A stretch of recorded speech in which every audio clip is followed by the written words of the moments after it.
Sige po, patuloy natin papurihan ng Panginoon dahil siya ay kamangha-mangha sa ating buhay, sa bawat ginagawa niya mula sa maliit na bagay, mula sa kabiguan, mula sa katagumpayan hanggang sa sunod-sunod na pagpapala.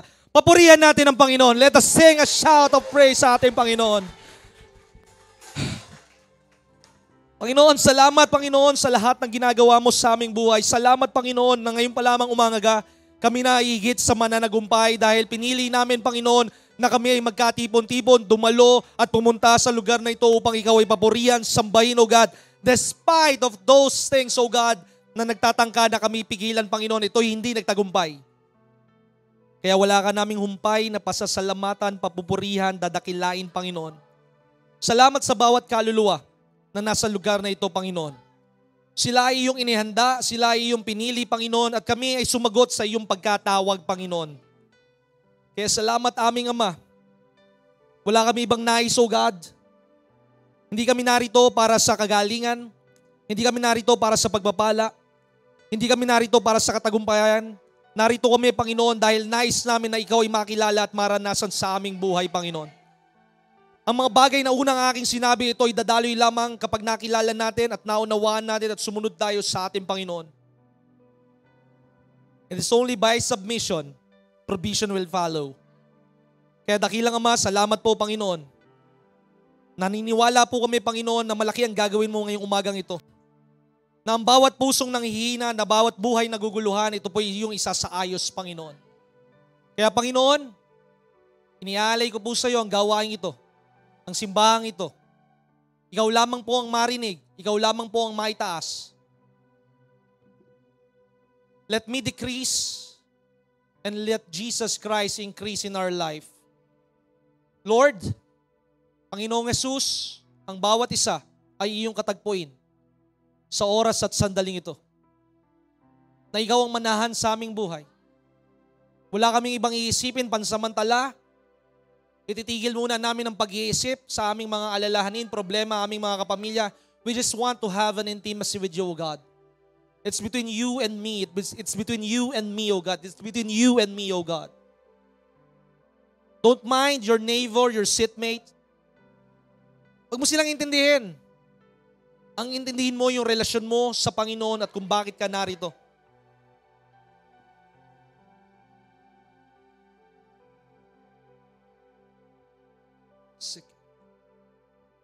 Panginoon, anong gusto mong gawin sa oras at sandaling ito? Huwag mong hayaan na kontrolin mo ang iyong emosyon. Hayaan mong dumaloy ang kagalakan mo, ang pagpupuri mo sa ating Panginoon. Buksan mo lamang ang iyong bibig at hayaan mo na ang banal na Espiritu ang siyang kumilos at maglagay ng salita sa ating bibig. Lord, we will not meditate, O God, what we are gonna say, O God. We will just open our mouth wide, O God, and we will open our heart, and we are surrendering everything unto you, O God. Meet us today, O God. Right now in this place.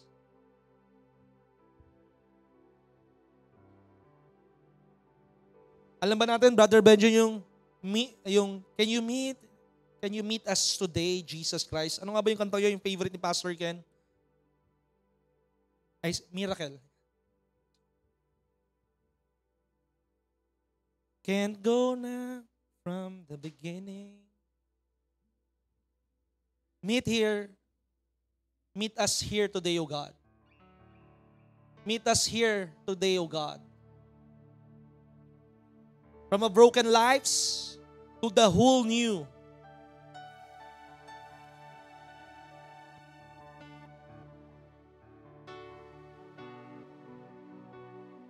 Oh,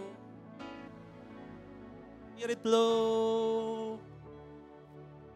Let your Spirit flow. We worship you, O God. We exalt your name, O God. Not for a minute, O God. Walang isang segundo kami pinagkaitan mo ng iyong biyaya, Panginoon. Yun napakaganda sa kantang ito eh. Kailanman hindi ka tinalakukuran ng ating Panginoon, maaring parang kakala mo inambadunda ka ng ating Panginoon, pero hindi ka iniwan ng Panginoon. Hindi ka nag-iisa sa iyong labanan, sa iyong pangarap, sa iyong kinakaharap. Laging kasama mo ang Panginoon. Tumingin ka sa kaliwa, tumingin ka sa harap, tumingin ka sa lahat ng paligid mo. Nandoon ang katibayan ng presensya ng ating Panginoon. Huwag mong pakiramdaman, huwag mong isipin kung nandyan ba ang Panginoon o wala. Ang tingnan mo, ang Panginoon ay lagi nasa iyong buhay sapagkat ang layo ng Panginoon sa iyo, ang sabi ng salita ng Diyos, ay sa pamamagitan ng iyong bibig lamang.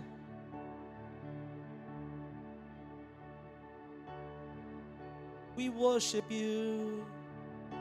We worship you, O God.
Through the valley,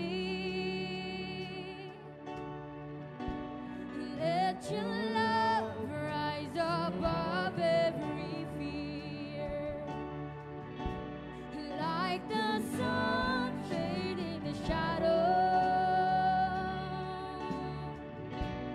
In my weakness, your glory appears.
For a minute was I forsaken.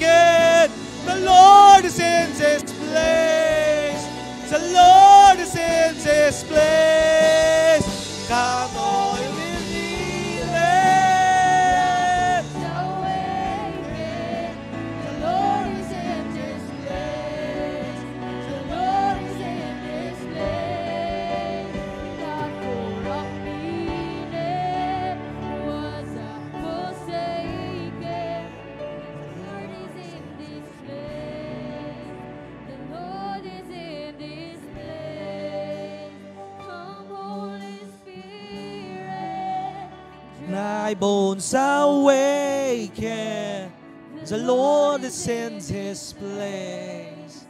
The Lord is in this place. Panginoon, hindi kami kikilos hanggat hindi namin kasama ang iyong presensya. Hindi kami hakbang, hindi kami magdedesisyon hanggat hindi ka namin kasama sa aming buhay. Hindi ka namin pangungunahan, Panginoon. Dahil kapag kami nauuna, Panginoon, sigurado ang aming pagkadapa sa buhay, Panginoon. Kaya Panginoon, kagaya ng awiting ito, O God, maghihintay kami, Panginoon. Hanggat nandun na ang konfirmasyon ng iyong tinig, Panginoon. Sapagkat kapag merong konfirmasyon ng iyong tinig, Panginoong Yesus, hindi namin mararanasan ang pagkabigo sa aming buhay, Panginoon. Maaring maraming pagkakataon, ikaw ay napapanawan ng pag-asa. Maaring ikaw ay naghihina na sa paghihintay at pakikipaglaban. Pero lagi mong tatandaan, isang panibagong hininga lamang ng Panginoon, magkakaroon ka ng panibagong buhay. Maaring ikaw ay nanlalamig na sa pananalig. Maaring ikaw ay tinatamad na sa pananalangin. Maaring ikaw ay ayaw mo na magbigay sa gawain ng Panginoon. Pero lagi mong tatandaan, nais ng ating Panginoon na magkaroon ka ng bagong spirito sa umagang ito. Upang ikaw ay magkaroon ng kagalakan. Upang ikaw ay magkaroon ng sigla. Upang ikaw ay magkaroon ng panibagong kapangyarihan at init sa pag-ibig ng ating Panginoon. You are not worshiping God because you are dead. You are worshiping God because Christ liveth in you. Once again, let us sing the song.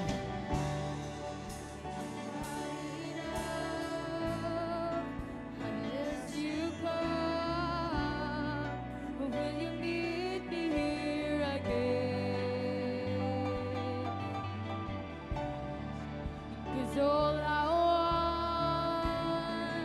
is all you are. Will you meet me here again?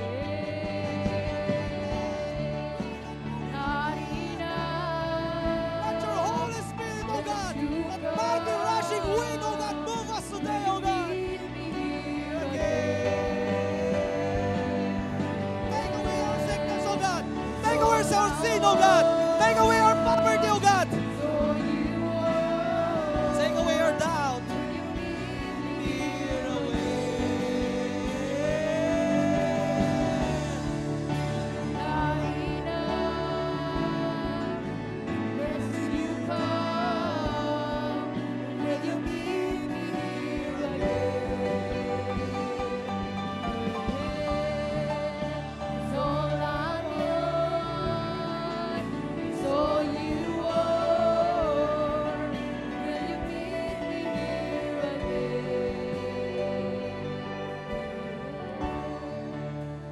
Without the instrument, let's sing the song from the top. Lord, we are not enough, O God.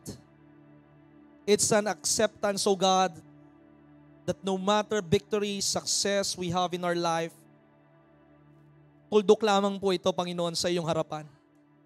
Wala kami may ipagmalaki. Just imagine this. Nung ikaw ay bata pa, sanggol pa, sino ang tumutulong sa'yo? Magulang mo, di ba? Anong pagpapakita nun? Mahina ka. Nung ikaw ay matanda na at uugod-ugod na, tinutulungan ka ngayon ng anak mo. So sa parehas sa pagkakataon, wala kang ipagmamalaki dahil ang kailangan mo ay ang kalakasan ng ating Panginoon. Kaya wag mong sayangin yung gitna ng iyong buhay.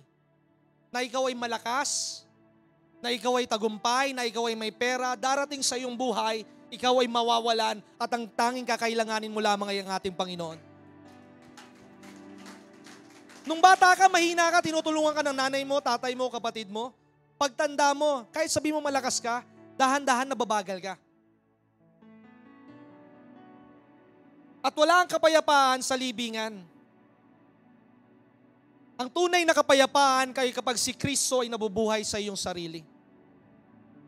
You will not find peace in the grave, but you will find peace when you are at peace with Jesus Christ. Peace I give unto you. Peace I leave unto you. I do not give what the world gives. Ang mundo, kapag meron kang bagong sasakyan ngayon, medyo masaya ka eh. Pero sa mga darating na buwan, matataranta ka. Kasi kailangan mo ng bayaran ito. Kailangan mo na ng pang-maintenance. Kailangan mo na ng pang-gasolina. Pero kapag nasa iyo ang Panginoon, binigyan ka ng Diyos ng sasakyan hindi para maging kabigatan. Binigyan ka ng Diyos ng sasakyan para magdala ka ng kaluluwa, tutustusan niya ang pang-maintenance mo, Tutustusan niya ang pag-tollgate mo. Tutustusan niya ang panggasolina mo. Tutustusan niya ang lahat. Because when He gives, it is not partial. Pag nagbigay ang Panginoon, the blessing of the Lord, it make you rich. At walang halo itong kabigatan. Kaya lang nagiging kabigatan sa'yo. Alam mo kung bakit? Kasi inaangkin mo sa'yo. Angkinin mo ito na ito'y pinahiram lamang sa'yo. Kaya kapag pinahiram sa'yo, kailangan pangalagaan mo ito. Dahil ang lahat ng ito ay susulit natin sa Panginoon. Huwag kang magmamayabang o magmamataas na mahusay ka o magaling ka. Huwag mong sasabihin na ako ay hindi ko kailangan ng Panginoon. The real problem of the society right now is we are living in a generation that people are comfortable without God. Komportable ang tao na wala ang Diyos. Kasi nandiyan naman ang pagtatrabaho ng tinatawag na offshore o yung outsource o yung tinatawag na mga online job na nakakapagbigay sa inyo ng between 20 to 50,000 na salary or 100,000. Okay naman ako eh. Natutustusan ko naman lahat ng pangangailangan ko, sipag at tiyaga lang, bro, sis. Hindi mo mapapaglaki yung sipag at tiyaga mo. Pag ikaw ay tinamaan ng sakit, kapag ikaw ay tinamaan ng tinatawag na pagle-lay off ng trabahante, maapektuhan yung buhay mo. Pero kapag dumaan ka man sa lahat ng pagsubok at kasama mo ang Panginoon, ikaw ay magagalak dahil ang Diyos ang kalakasan at buhay na meron ka sa iyong buhay. Manalangin po tayo, dakilang Ama, nagpapasalamat po kami sa oras at sandaling ito. Na ikaw nga po ang maging sentro ng aming buhay. Nang lahat ng kabigatan, kaguluhan, kasinungalingan ng kaaway, ito'y lahat, Panginoong Hesus, ay magtapos sa oras at sandaling ito. At ang iyong makapangyarihang salita ang tanggapin ng bawat isa. Na sa pagtanggap nila nito, Panginoon, ito'y daglian nilang isa sa buhay at pagbubulay-bulayan. At makikita nila, O God, as we obey your instruction, O God, we will arrive on your promised land, Panginoon. Na hindi mo kami nilikha para matalo. Na hindi mo kami nilikha para manlimos. Na hindi mo kami nilikha para maging makasalanan. Kundi nilikha mo kami para mabuhay kami sa kabanalan, katagumpayan, at pagtataas ng iyong dakilang pangalan na ang lahat ng aming tinatamasa, Panginoon, ay bunga ng iyong dakilang pag-ibig sa bawat isa. Salamat aming Ama. Ikaw po ang laging maluwalhati at maparangalan sa dakilang pangalan ni Kristo Jesus at ang lahat ng buhay ay magsabi ng Amen and Amen. Sabihin mo sa iyong katabi, hindi ka nag-iisa.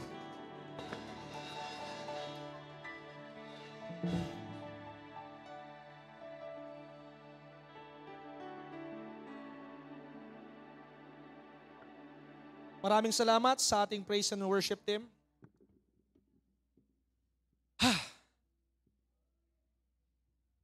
Nakakagalak at nakakasabik na laging papurihan ng Panginoon. At dalangin ko na hindi lamang tayo dito nagkakaroon ng kagalakan, kundi dalhin natin ito nasan man tayong lugar.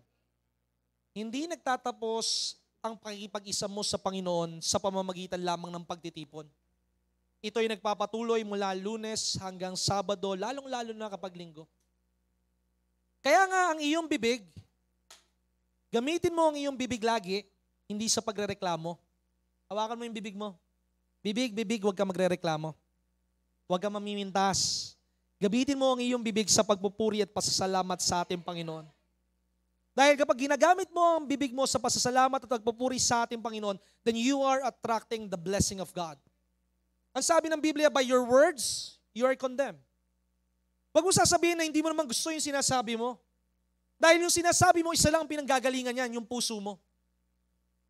Dahil hindi mo maloloko ang tao, ang Panginoon, dahil lamang sa sinasabi mo, because out of the abundance of the heart, the mouth speaketh.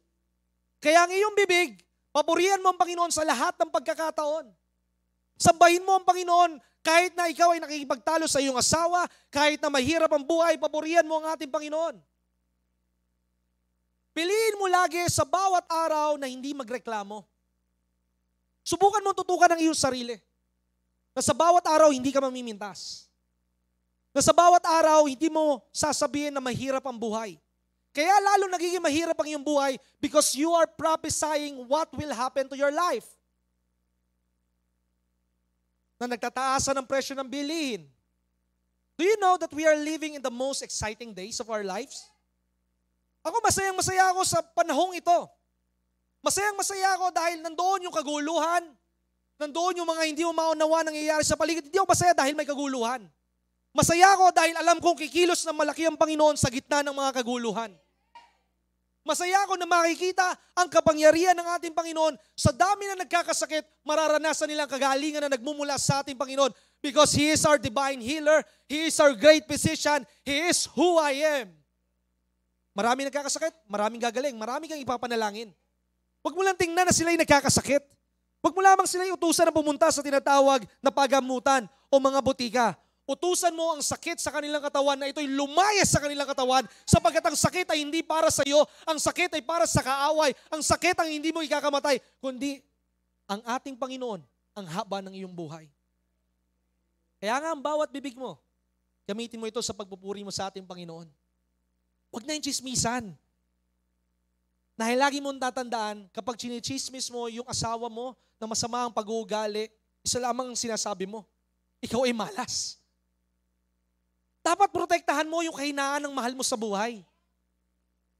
Hindi sinasabi mo yung asawa ko, lakas uminom. Kaya naman hindi nababorn again yung asawa mo eh. Dapat ikaw yung number one prayer warrior and encourager sa kanya. Protektahan mo yung identity, protektahan mo yung pangalan ng asawa mo. Hayaan mo na ikaw na lamang yung nakakaranas kung ano man yung ginagawa niyang masama sa iyo. Huwag mo na ikwento sa mga tao dahil kapag yan sumimba sa simbahan, sasabihin ni Brother Egay, ay, yan pala yung kinikwento niya. Nalakas manigarilyo. Ano na mangyayari kay Brother Egay? Meron na siyang isipan na masama doon sa asawa o sa anak mo. Pag mong ikwento sa tao, ikwento mo sa Panginoon. At ang iyong mata, huwag mong tingnan ang nangyayari sa iyong paligid. Tingnan mo ang Panginoon. Ginagamit ang mata, hindi para tingnan ang sitwasyon sa paligid. Ginagamit ang mata para makita mo lagi kahit na gaano kadilim ang paligid, kahit na gaano kasama ang paligid, kahit na gaano kagulo ang paligid, laging nakikita mo lagi ang kabutihan ng ating Panginoon. You have the ability to choose what is lovely, to choose what is beautiful, to choose what is kind.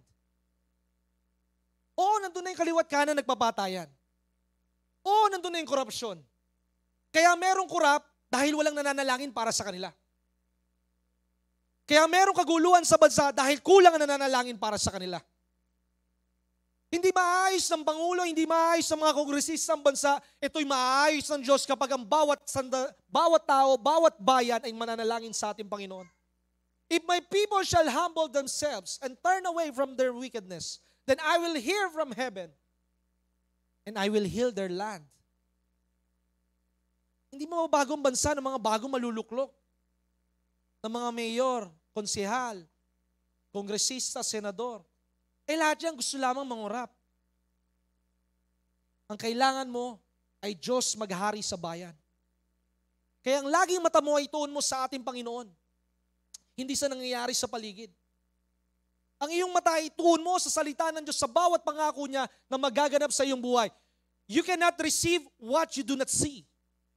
Kailangan makita mo na ang bansang Pilipinas ay tunay nga na isang bansa na ang Diyos ang tinataas. That we are not just only the first Christian or the only Christian nation in Asia, but we are a Christian living nation. Kailangan nabubuhay sa atin ang salita ng Diyos.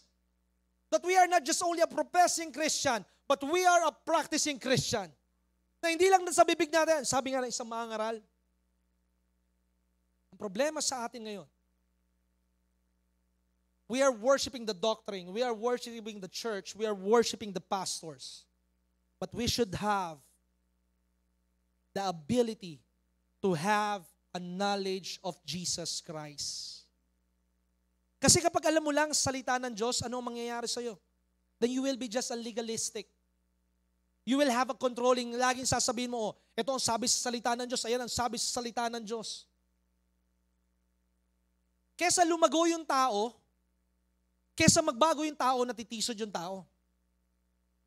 Sa madaling salita, ang kailangan ng bawat isa, ng bawat Kristiyano ay makilala ang Diyos na lubusan sa kanilang buhay sa pamamagitan ng pagsisiyasat at pagkakaroon ng intimacy sa ating Panginoon sa salita ng Diyos. Dahil sa bawat salita ng Diyos, kailangan hindi mo lang makita yung storya. Hindi mo lang makita yung magandang mensahe. Kundi sa bawat pahina ng aklat mula sa Old Testament hanggang sa New Testament, ang kailangan makita mo si Kristo Jesus sa buhay ng bawat sinasabi ng salita ng Diyos.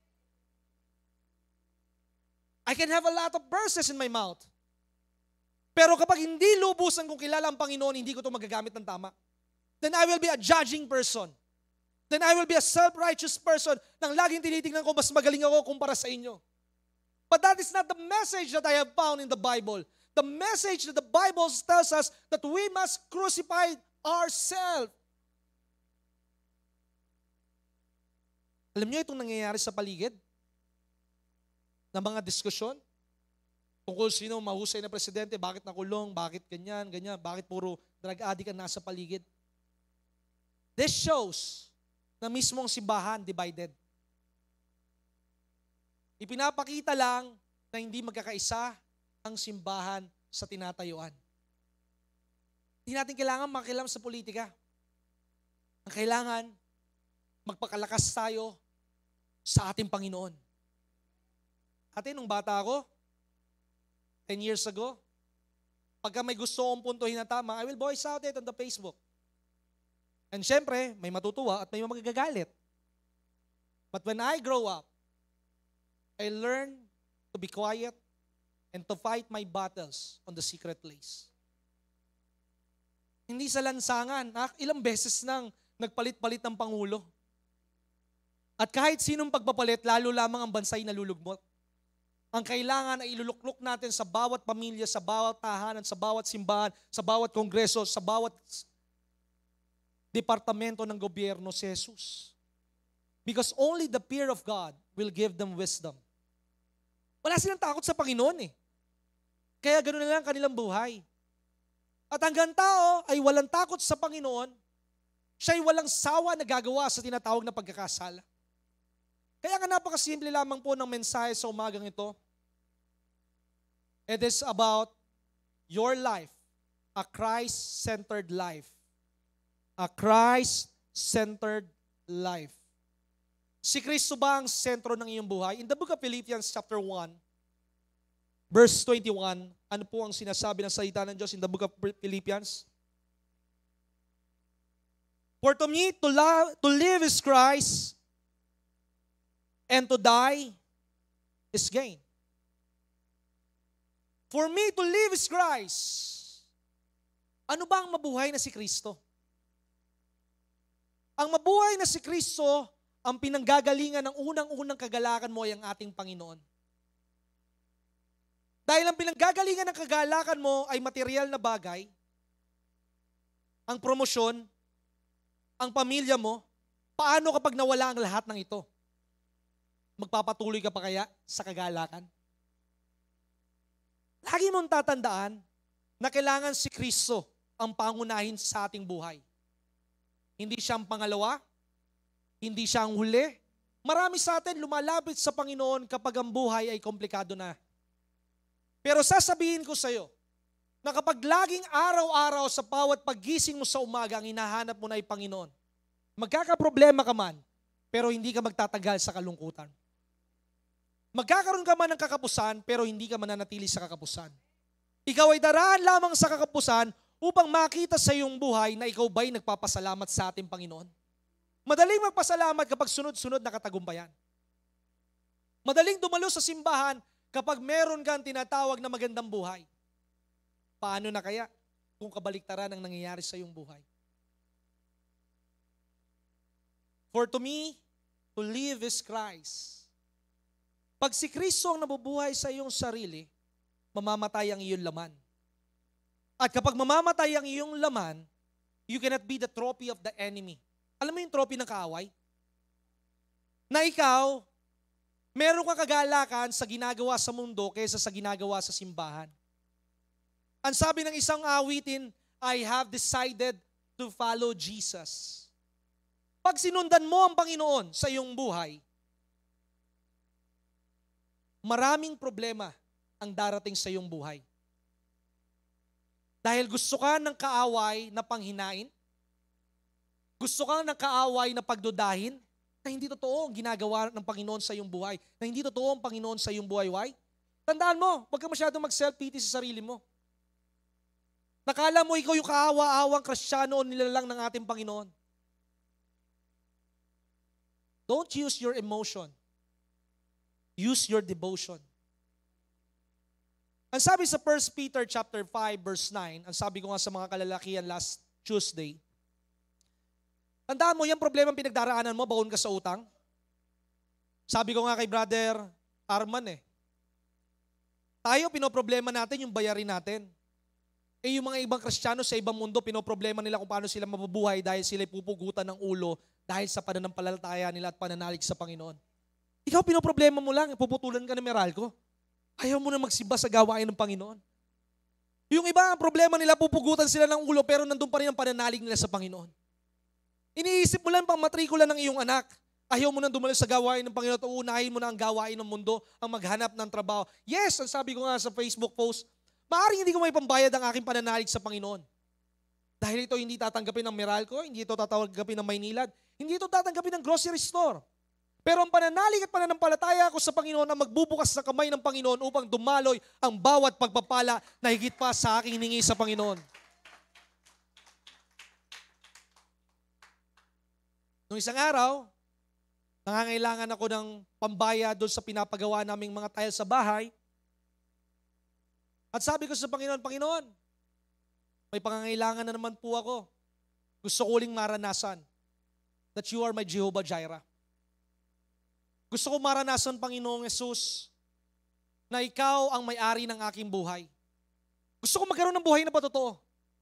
Kailangan laging mitiin mo na magkaroon ka ng buhay na patotoo. Sapagkat ang pag-aaral ng salita ng Diyos, hindi ito patalinuan, kundi para maranasan mo.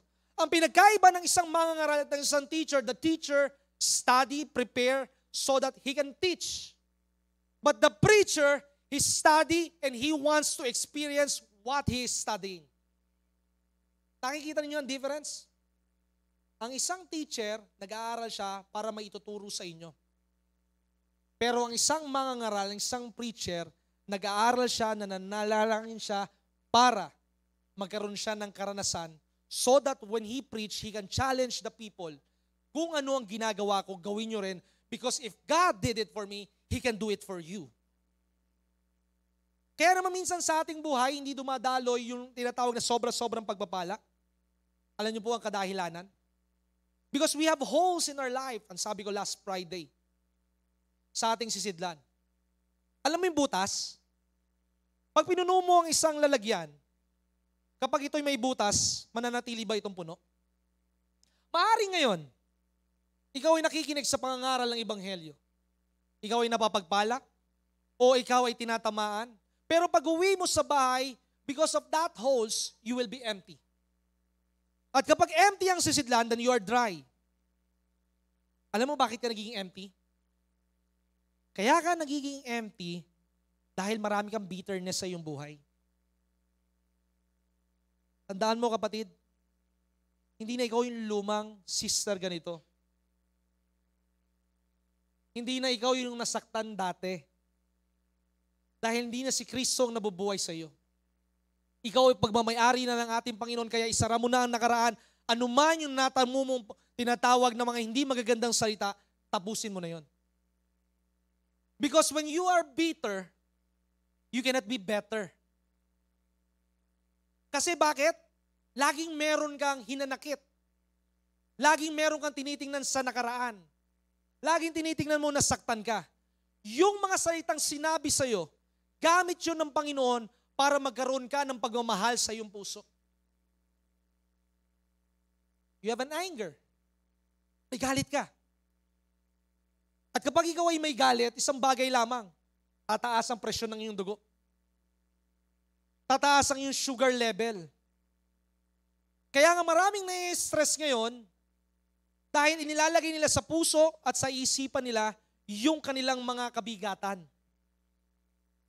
At alam naman po natin na kapag ito inilalagay natin sa ating katawan, tayo nagkakaroon ng tinatawag na confusion.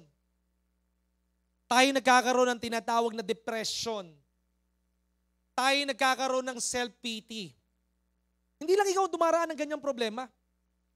Maraming Kristiyano, ang sabi ng 1 Peter 5 verse 9, maraming Kristiyano sa buong daigdig ang dumadaan ng problemang meron ka ngayon ang pinagkaiba sila'y merong kagalakan at patuloy na nananalig sa ating Panginoon. Ang iyong kamay. Gamitin mo ang iyong kamay, hindi lamang sa pagtatrabaho. Gamitin mo ang iyong kamay sa pagtulong. Sapagkat ang kamay na yan ay hindi para lamang kumuha. Ang kamay na yan ay para tulungan ang mga mahihina. Tulungan ang nawawalan ng pag-asa.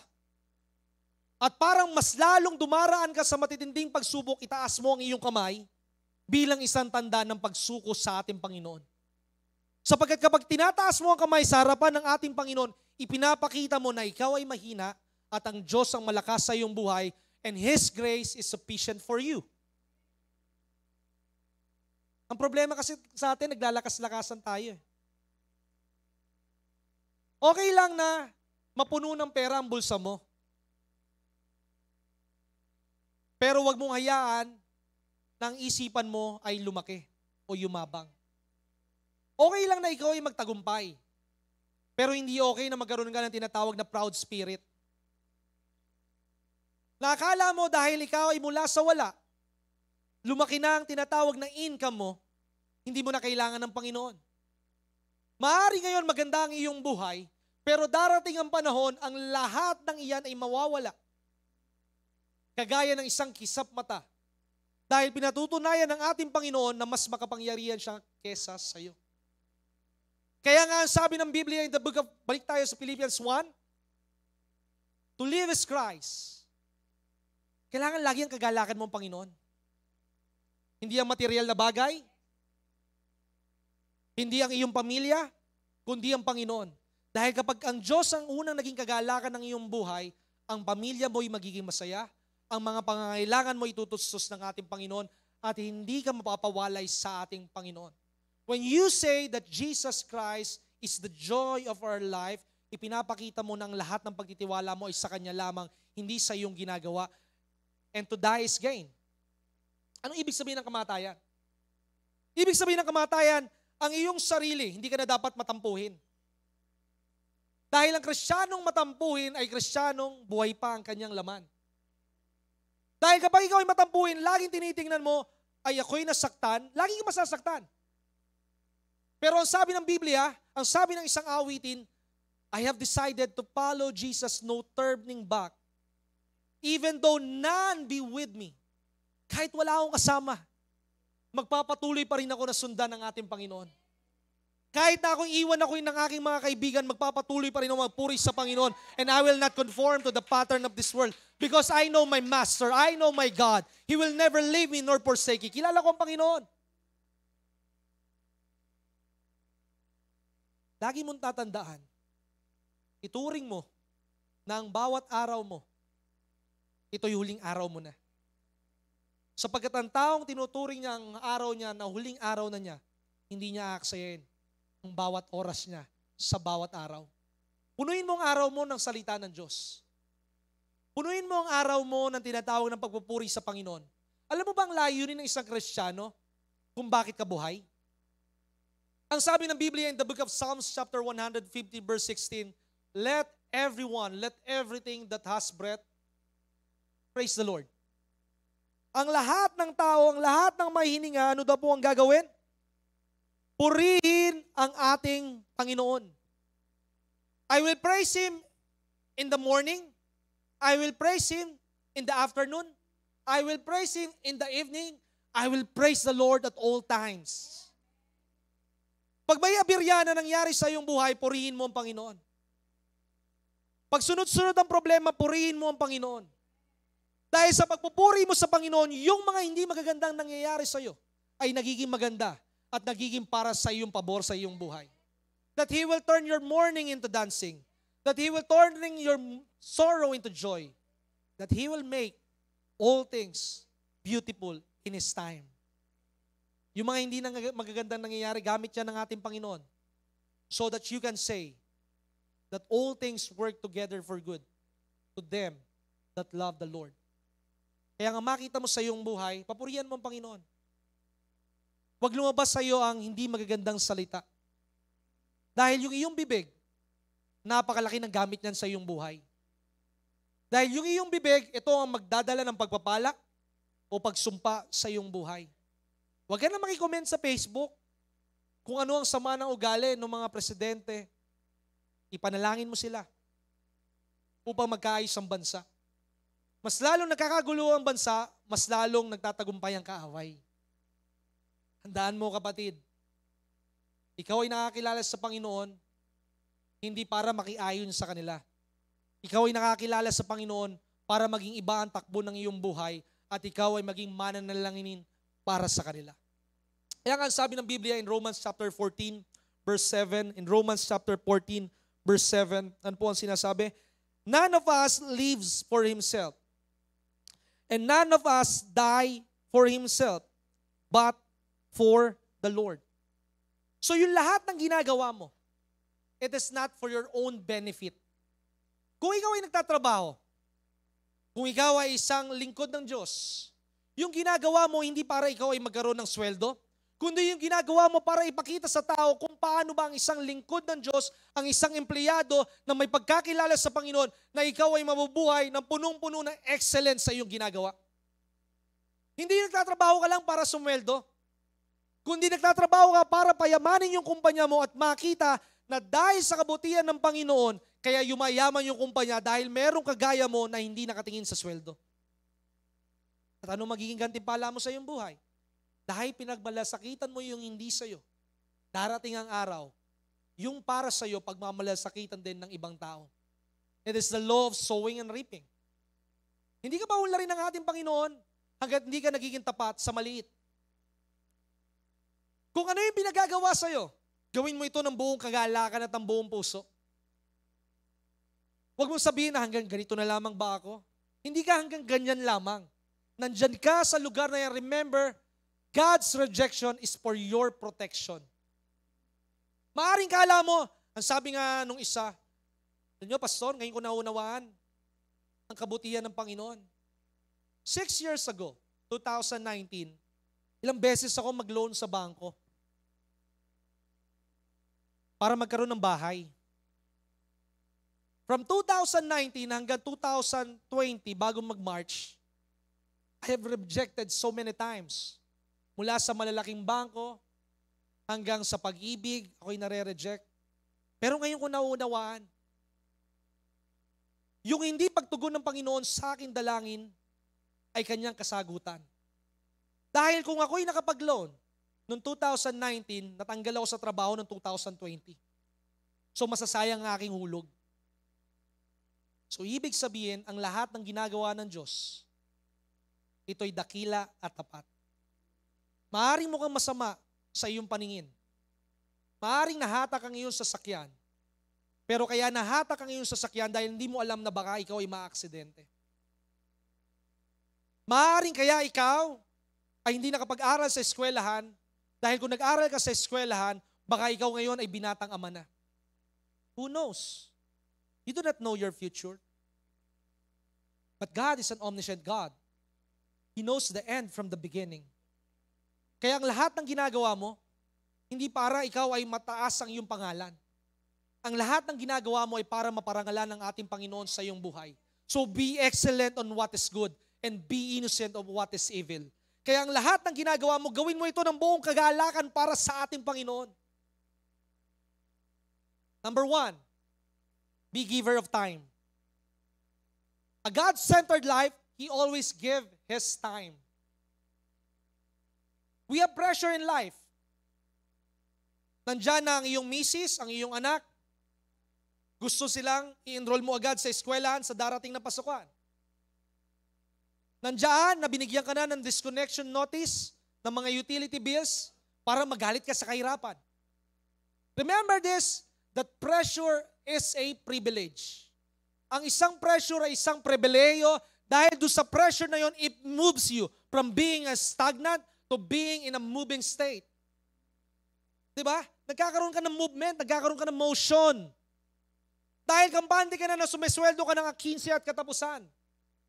Kampante ka na nagtatights ka lang nung offering na binibigay mo. Pero hindi yun ang gusto ng ating Panginoon. Ang gusto ng ating Panginoon that you will be the number 1 tither in the church. Ang gusto ng ating Panginoon na ikaw ay magpapakain ng maraming mga mahihirap. Ang gusto ng Panginoon na ikaw ay magpapaaral ng maraming estudyante dahil gusto mo na ang income mo buwan-buwan ay 1,000,000. Hindi masama maging mayaman, hindi masama maraming pera. Ang masama, mahalin mo yung likha ng ating Panginoon. Gusto ko maging mayaman. So that I will be a part para maitayo ang prayer mountain. I will be a part na para magkaroon ng sariling simbahan at hindi na tayo rumerenta sa simbahan. I want to be blessed so that I can be a blessing to a lot of people. Abraham, I will bless you so that you will be a blessing. Kung ayaw mo ng pagpapala, then you will be a burden to people. Gusto mo ba yung laging ikaw yung napila sa ayuda?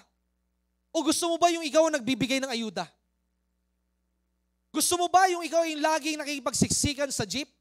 O gusto mo ba ikaw yung may sariling van at ikaw yung dumaraan sa mga kapatiran para sila i-follow up mo na halika na, pumunta na tayo sa simbahan? It's about the perspective of your life. Kaya nga kung ating titingnan, mas lalong kilalanin mo ang Diyos sa iyong buhay sa pamamagitan ng pagsasaliksik kung sino siya sa pamamagitan ng salita ng Diyos. Dahil the more na nakikipagniig ka sa salita ng Diyos, the more na tumataas ang level ng iyong pananalig sa ating Panginoon. Paano tataas ang iyong pananalig? Sa dalawang kaparaanan. Number 1, tataas ang iyong pananalig by hearing and hearing the Word of God. Kaya ka nga lagi nakakapakinig ng salita ng Diyos para mawala ang takot sa iyong buhay at mapalitan ito ng tinatawag na kalakasan at katapangan. Kaya ka nakakarinig ng salita ng Diyos para umalis ka sa mga katatakutan mo sa iyong buhay. Because God has not given you the spirit of fear, but God has given you the power, sound mind, and love. Hindi ka dapat nanatili na ganyan lamang. Hindi ka nilikha ng ating Panginoon na hanggang dyan lamang. Remember that you are a citizen of the kingdom of God. Maaaring ganyan ang iyong buhay ngayon. Pero kung iyong aakapin ang bawat instruction ng ating Panginoon, tinitiyak ko sa iyo ang higit na pagtataas sa iyo ng ating Panginoon. Dahil kapag ikaw ay inaangat ng ating Panginoon, ang kanyang pangalan ay nakikilala sa iyong buhay at alam niya na ikaw ay mapapagkatiwalaan niya. Get out of the complacency in your life. Na okay na, sumasampalataya naman ako sa Panginoon. Okay na. At least, nakakain naman ako 3 beses isang araw. Diba sabi nga, Brother Jonathan, ang salita ng Diyos, be contented. Yes, we are contented. Pero hindi ibig sabihin na hanggang dito na lamang ako. Dahil ayaw ko na sarili ko lamang ang napapagpala. Gusto ko maging pagpapala sa anak ko. Gusto ko maging pagpapala sa kapitbahay ko. Naaalala ko ang mga gwardiya sa aming subdivision, pag maraming mga pagkain na dumadaloy sa tahanan namin, pati yung mga security guard ay busog. Pati yung mga kasamahan sa simbahan na mga kapwa namin magagawa ay sila'y naaambunan din. So there should be a multiplication of blessing. Kaya nga kailangan bumabad ka sa presensya ng ating Panginoon. Hindi pwede na nandyan ka lamang, nakikichismis ka lamang, ano na nangyayari sa iyong buhay. Huwag mong pakilaman yung ibang tao, ang pakilaman mo yung sarili mo, sapagkat kapag ikaw ay naging matatag, kapag ikaw ay naging pinagpala, kapag ikaw ay naging matagumpay, yung mga tao magtatanong sa iyo, ano ang sikreto mo sa iyong buhay? How can I change people kung mismo ako ay hindi matagumpay sa buhay? Ang sabi nga sa isang leadership book, I cannot just command people to obey unless they saw it in my life. Kailangan makita nila. Kailangan makita nila na kahit man maraming bayarin sa simbahan, ako'y nagagalak pa rin. Makita nila na kahit man maraming problema ang mga kapatiran, hindi nila nakikita sa aking muka. Na kahit man ako iiwan ng mga tao sa aking paligid, alam kong hindi ako iiwan ng Panginoon dahil kasama ko ang Diyos. Saan man ako pumunta, ang simbahan ay hindi sa Durante family, ang simbahan ay hindi sa biyaya ng Diyos, ang simbahan ay pagmamayari ng Panginoon. Kaya huwag mong tingnan ang mga nasa paligid mo. Habang tinitingnan at pinapakaramdaman mo ang nasa paligid mo, magkakaroon ka lagi ng panghihina. Ano ang sabi ng salita ng Diyos? We walk by faith and not by sight. You know what is faith? Yung pananalig at paniniwala na ang Diyos na nagumpisa sa iyong buhay, siya ang kukumpleto ng bawat pangako at pangarap mo sa buhay. Inumpisahan niyang magnegosyo ka, pero parang ngayon, lagi ka na nalulugi. Do you know that failure is not a failure, but failure is a feedback. Alam mo yung feedback? Kaya ikaw ay nabibigo dahil meron pang dapat ayusin sa iyong buhay. Dahil nung inisip mo, nung ikaw ay magnenegosyo, akala mo, ito'y madali lang, basta kikita ka ng pera. Pag ikaw ay magnenegosyo, kailangan mo ng mahabang pagtitiis, kailangan mo mismo ikaw umakap dun sa produktong meron ka, at kailangan mo higit sa lahat, ikaw gumising ng maaga para ikaw maganda ng lahat ng produkto mo. Hindi porket nagnegosyo ka, nakaupo ka lang dyan, pakuya-kuya-kuy. Hindi porket nagkatrabaho ka, naghihintay ka na ng 15 at katapusan. Don't settle na ikaw ay empleyado lamang. Ikaw ay naging empleyado ngayon, pero hangarin mo na ikaw ay maging manager. Hangarin mo na ikaw na magkakaroon ng sariling kumpanya mo dahil natutunan mo na magpatakbo sa kumpanya. Kaya ikaw magtatayo ng Bible study sa inyong kumpanya. Magpakayaman kayo upang maging mayaman ang salita ng Diyos at may pangaral ito sa buong mundo. Because if every individual, if every Christian will aim to be used by God, tandaan po natin, maraming tao ang maliligtas. Dahil kung bawat isa sa inyo ay magiging makapangyarihan, ang bawat isa sa inyo ay magkakaroon ng negosyo, isipin nyo na lamang yung mga customer ninyo, yung mga tao na papasok sa kumpanya ninyo ay mapapatanggap ninyo sa Panginoon. Don't do business just to satisfy yourself. Don't go sa isang pamamasukan nang iniisip mo lang ang matustusan, yung pangangailangan mo. Pumapasok ka dun sa trabaho mo para maipakita sa buhay mo ang ating Panginoon. Kaya nga, kung atin pong titingnan, sa bawat araw, ayusin mo muna ang bibig mo. Sabihin mo sa katabi mo, ayusin mo ang bibig mo, sister.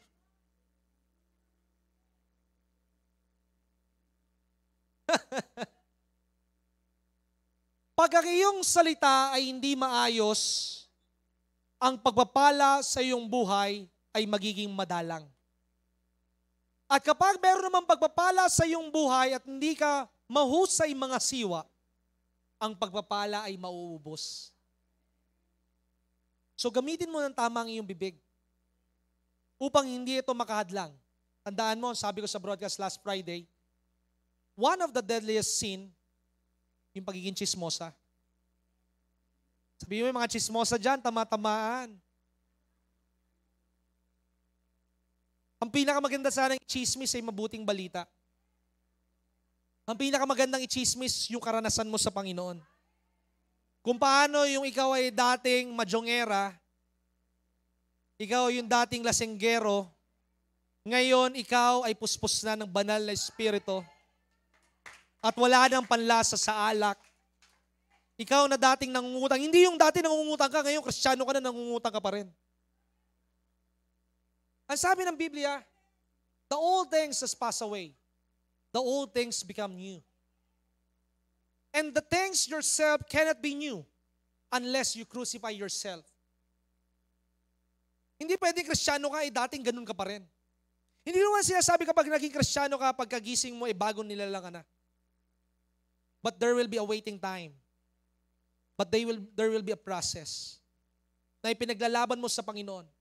You cannot defeat sin because you want it. Hindi ka makakalaya sa pagkakasala mo dahil gusto mo magbago.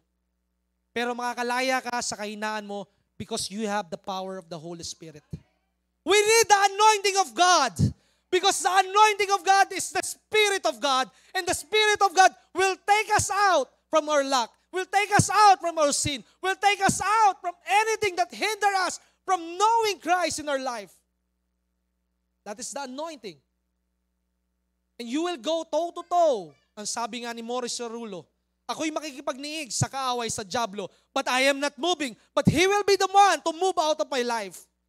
Kailangan si Satanas at ang masamang espiritu ang aalis sa iyong buhay. Hindi yung ikaw ang aalis at mag-a-adjust sa buhay. Kailangan ng kahirapan ang aalis sa iyong buhay at mag-a-adjust sa iyong buhay. Kailangan ng kasalanan na mawawala sa iyong buhay. Because when the anointing hits you, hallelujah, it will take out the yoke and the burden of your life. Tapos na ang iyong buhay ay nabubuhay sa kahirapan at kasapatan. Because that is not the plan of God. Tapos na lagi ka nangangamba sa kinabukasan mo. Dahil ngayon, pinupuno ka ng Diyos ng pagsamba. At kapag ikaw ay sumasamba, nakaamba at nakaantay lagi ang pagpapala sa iyong buhay.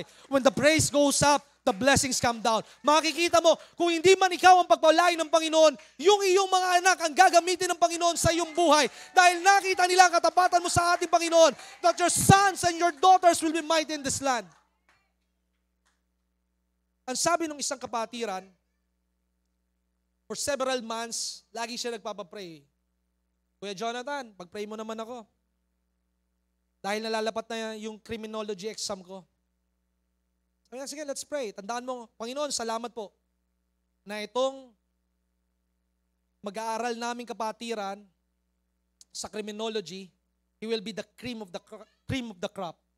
Sabi ko, hindi ka lang papasa. Magiging top notcher ka. Alam nyo, doon sa kanilang school, nung tinatawag na pre-board, top 8 siya. Pero nung lumabas na yung national board exam, he got an almost 91% the passing rate. Yung review center, alam nyo, ang sabi sa kanya, huwag ka na muna magtrabaho, magpulis. Gagawin ka naming trainer sa buong Pilipinas with a, alam nyo kung magkano per hour niya? With a, between a range of 500 to 1,000 pesos per hour. Just imagine that. It is a favor from God. You just need to believe the servant of God. Believe God and you shall be established. Believe the pastor, believe the prophet, believe the teacher, believe the preacher, and you shall prosper. Tandaan mo, wag mong tingnan na matanda ka na. Wag mong tingnan na bata ka pa. Wag mong tingnan na hindi ka nakapagtapos sa pag-aaral. Ang tignan mo, ang Panginoon na tumawag sa iyong buhay, ang mag-aangat sa iyong buhay. Hindi naman yan sa kalakasan natin kundi sa kahandaan nating magpagamit sa Panginoon. Sasabihin ko sa inyo, sinare ko nga sa revival message group sa Facebook, ang sabi ko, Judas has an access with the Lord. Si Judas, kasama niya lagi ang Panginoon sa mga gathering, but he do not have an accountability. Saling-pusa lang. Baka marami sa atin ngayon sa oras at sandaling ito, huwag kayong magalit sa akin. But it is truth. And when you embrace the truth, it will set you free so that it will set you on high. Don't just go with the crowd. Know your purpose and have an intimacy with God.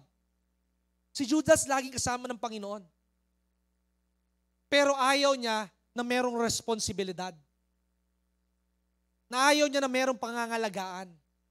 Na ayaw niya na siya itutuwid. Kaya kayo tinutuwid dahil mahal na mahal ka ng iyong pastor. At mahal na mahal ka unang-una ng Panginoon. So Judas has an access. Alam mo yun? Kasama mo na yung master Kaya nga huwag niyo kami sisisihin bilang pastor, bakit hindi kayo napapagpala sa inyong buhay? Bakit puro problema ang dumarating sa inyong buhay? Judas has the best teacher in town. When Jesus walks on the earth, He is limited. But when He sends the Holy Spirit, He is unlimited. So have the Holy Spirit in your life. When you have the Holy Spirit in your life, you will never be the same again. You will walk differently, you will talk with wisdom, and you will act boldly. And then here comes Saul. Saul is an anointed person. Tama po ba may anointing si Saul? Oo, in-anoint siya ng propeta ng Panginoon. Kaya nga lagi sinasabi ni David, I will touch not the anointed man of God. Diba ilang beses niya gustong patayin na si Saul Pero pinapakita lang niya, nasa kamay mo, nasa kamay ko ang iyong buhay. Pero hindi ko ito tatangkain. Because I respect the anointing.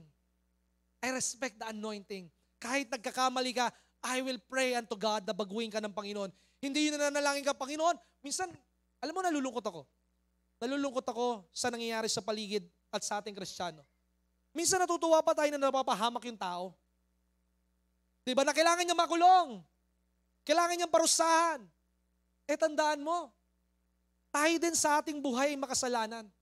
Kung nandito lang si Jesus, let some of you pick up a stone kung hindi siya nagkakasala and cast them dun sa taong iyon. Instead of praying for them to change, you condemn them. Meron ba tayong hindi nagawang kasalanan? Lahat nakagawa tayo ng kasalanan. And then Saul, he has the anointing, but he doesn't have the submission. Diba? Ayaw niya magpasakop sa Panginoon. Hindi niya hinintay ang propeta na yun dapat ang mag-aalay ng burnt offering kasi natatakot siya na baka sila'y matalo. Don't be into a hairy side. Huwag ka lagi magmadali. Magmadali ka sa gawain ng Panginoon pero huwag ka magmadali sa pagdidesisyon mo sa iyong buhay because of you are too pressured enough. You need to pray so that you will have a surety in your life. Manalangin ka muna. Manalangin ka hanggat magkaroon ka ng malinaw na pangitain sa iyong buhay na alam mo ang direksyon na tinatahak mo sa iyong buhay. Don't just go with the flow. Go against the flow. Then here comes Lucifer. He has the revelation, but he doesn't have the humility. Ang sabi nga ng isang African preacher, sa mga manganganta, sa mga ushering, sa bawat na nasa simbahan, you can have a gift and people will be blessed. Maaaring meron kang giftings. Maaaring ako nakakapangaral sa inyo at napapagpala, napapaamin kayo at nababago ang inyong buhay. Kayo napapagpala, it's not because of me. It's because of the gift giver. Maaaring meron kang anointing. And the anointing will always break the yoke. And the anointing will change the course of your life. It's because of the Spirit of God. But what God wants most to you is for us to enter into the Holy of the Holies. Makita yung banal. Dahil kapag nabuhay tayo ng kabanalan, ang presensya ng Lord Diyos ay kasama natin sa ating buhay. Ang kabanalan ay pagiging kaiba sa mundo. Kung sinasabi nilang mahirap ang buhay, sabihin mo, napakayaman ko. Kung sinasabi nilang mamamatay tayo sa rayuma, sa arthritis, o sa diabetes, o sa cancer, sabihin mo, ako'y mamamatay na merong mahaba at mahusay na edad. I will die with a good old age. And even if I die with sickness, I do not die with sickness. I die because my age come to the fullest. Ang tao hindi namamatay dahil siya'y na-aksidente. Ang tao hindi namamatay dahil sa sakit. Ang sabi ng Biblia, ang tao'y namamatay dahil dumating na ang takda ng kanyang buhay. At ang pagkamatay ng isang tao, huwag kayong matatakot sa kamatayan. Huwag kayong matatakot sa pumapatay ng katawan. Dahil yung kamatayan ng inyong katawan ay kagustuhan ng ating Panginoon upang ang espiritu nyo ay sumakanya. Kasi habang tayo dito nasa laman, ang espiritu natin ay nasa katawan pa rin. Nakakapagpuri nga tayo sa espiritu, pero ito'y nasa lupa pa rin. Pero sa oras na ikaw ay mamatay, at ang Panginoong Jesus ay nasa iyong buhay, at ang iyong pangalan ay nasa aklat ng buhay, ang iyong espiritu ay nasa piling ng ating Panginoon. Pero kagaya ng sabi ni Pablo sa Philippians chapter 1, anong pipiliin ko? Mas pipiliin ko pa rin mabuhay. Mas pipiliin ko mabuhay para maraming tao makakilala sa katotohanan na hindi makakapagbigay sa kanila ay kayamanan lamang. Pero kailangan natin ng kayamanan. Hindi ang makakapagbigay sa atin ng tinatawag na kasapatan ay ang ating titulo sa buhay. Kundi ang makakapagbigay sa atin ng kapayapaan sa buhay ay ang ating Panginoon lamang. Aanin mo na mayaman ka ng mundong ito, pero hindi ka naman makatulog at nagkakagulo ang iyong mga anak. O ikaw ay laging palabas-pasok sa tinatawag na ospital. Aanin mo naman ang katagumpayan, pero ang iyong kaluluwa naman ay nasa impyerno. Pero mas mihitin mo na ang Panginoon ay naghari sa iyong buhay. Mitiin mo na babuhay ka sa tinatawag na kabanalan. Ang sabi ng Biblia, bilang pagtatapos, in Isaiah 64 verse 7, Isaiah 64 verse 7, at ang sabi dito, we fail because we fail to pray. Ano po ang sinasabi? There is no one who calls on your name, who awakens, who calls himself to take hold of you. For you have hidden your face from us and have handed us over to the consuming and destructive power of our wickedness, our sin, our injustice, our wrongdoing. Alam mo bakit ka nabibigo sa buhay? Hindi ka kasi nananalangin. Pero kapag ikaw ay laging tumatawag sa Panginoon, you are saying blatantly, Lord, I need you. I need you more. I need you every day. I need you every second of my life. Ikaw lamang ang kailangan ko, Panginoon. Because your name is above every name. Your name is above cancer. Your name is above poverty. Your name is above my past sins, O God. So I need your name, O God. Your name, O God, is an evidence of your power in my life. So practice to pray every day. And the best time to pray, ang sabi ng mga theologian, is when you pray on 3 a.m. Why? According to them, kaya ang ating Panginoong Jesus, lagi nasa Capernaum o nasa pananalangin, He prays so early in the morning so that there will be no distraction. Walang tatawag sa telepono, walang tatawag na anak mo, walang kakatok sa bahay mo na school service, at higit sa lahat, walang maingay sa paligid dahil tulog pa ang lahat ng tao. Be like a soldier, be like a farmer, and be like an athlete. Ang isang sundalo ng Diyos, tandaan mo, hindi ka toddler, hindi ka audience, you are a soldier of Christ. A farmer will wait sa kanyang pag-aani. Kaya ikaw, habang naghihintay, magkaroon ka ng magandang pag-uugali. Habang hindi pa nababago ang iyong buhay, ang iyong asawa, ang mga hiningi mo sa Panginoon, magkaroon ka ng pag-uugaling meron pasasalamat sa ating Panginoon. And that is a farmer. When he planted a seed, hihintayin niya ito. Hihintayin niya ito hanggang ito yung musbong. And be a soldier. Be always submissive.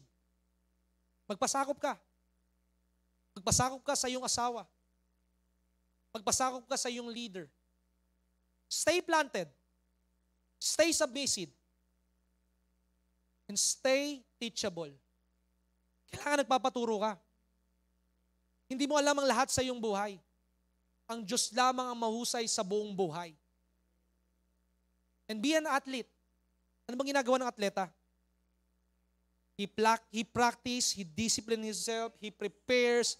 Yung ginagawa mong pagdalong pa lamang ngayon, yung mga suliranin mo sa iyong buhay ay pagsasana yan bago dumating ang malaking pagpapala sa iyong buhay. Dahil lagi mong tatandaan, hindi bubuhos ng Panginoon na ikakasira mo. Discipline is this. Ang disiplina ay ito. It is the ability to choose what you want most more than what you want today. Ang disiplina ay isang abilidad na pagpili kung ano yung pinakagusto mo. Hindi yung gusto mo lamang ngayong araw.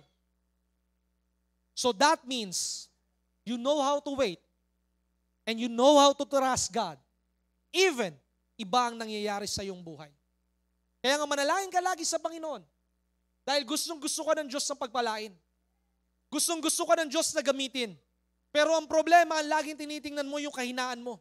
Hindi mahalaga yung kahinaan mo, hindi mahalaga yung edad mo, hindi mahalaga kung saan ka nanggaling na lineage ng iyong pamilya. Ang mahalaga, ang Diyos na pumili at kikilos sa iyong buhay. Kaya nga sa pagtatapos, ang sabi ng salita ng Diyos in the book of John 16 verse 7, kung ang Panginoon ibinigay niya ang kanyang anak sa pamamagitan ng ating Panginoong Hesus, ang Panginoong Hesus, ibinigay niya ang banal na Espiritu. Ibinigay niya ang bawat isa sa atin ang banal na Espiritu upang magkaroon tayo ng kapayapaan, ng kapahingahan. The world is so restless with the news that you are hearing, with the demands of your job, of your family. Pero kailangan mo ay banal na Espiritu. Sapagkat kapag may banal na Espiritu sa iyong buhay, mauunawaan mo ang lahat ng bagay. Mauunawaan mo na may magandang ginagawa ang Panginoon sa iyong buhay.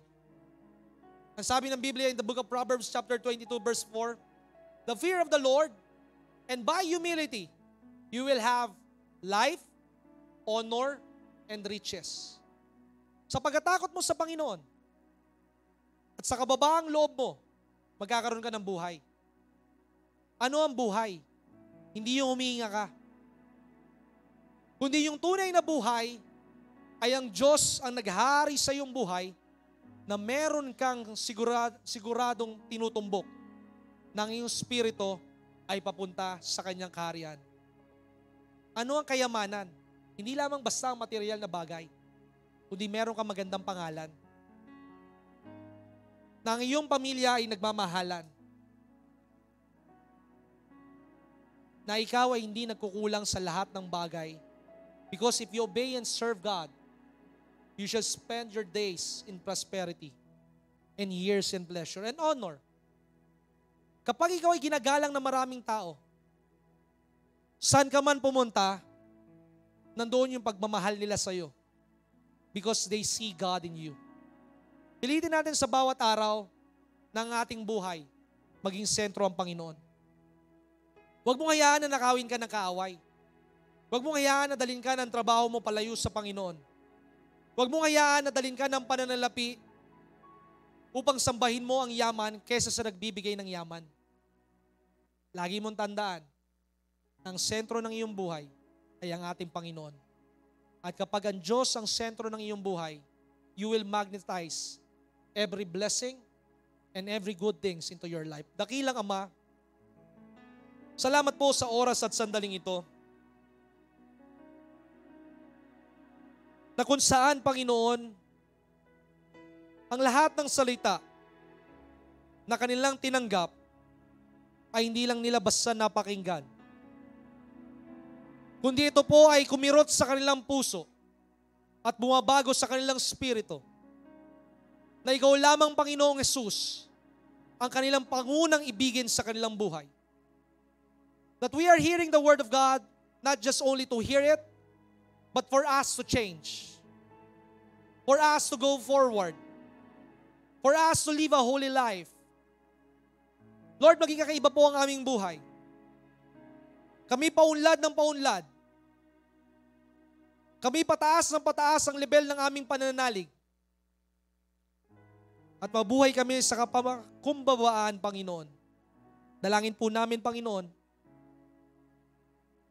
na mula sa sila lamang ang dumadalo sa gawain ito, makasama nila ang kanilang pamilya, makasama nila ang kanilang kamag-anak, makasama nila ang kanilang mga katrabaho, Panginoon, because that is the best thing that we can do, O God, to bring them, O God, sa iyong banal na paanan, Panginoon. Kaya palakasin mo ang bawat isa, dalisayin mo ang bawat isa, at makita nila na ang buhay ay pinagpala kapag kasama ka sa dakilang pangalan ni Kristo Jesus. Amen and amen. Purihin po ang Panginoon.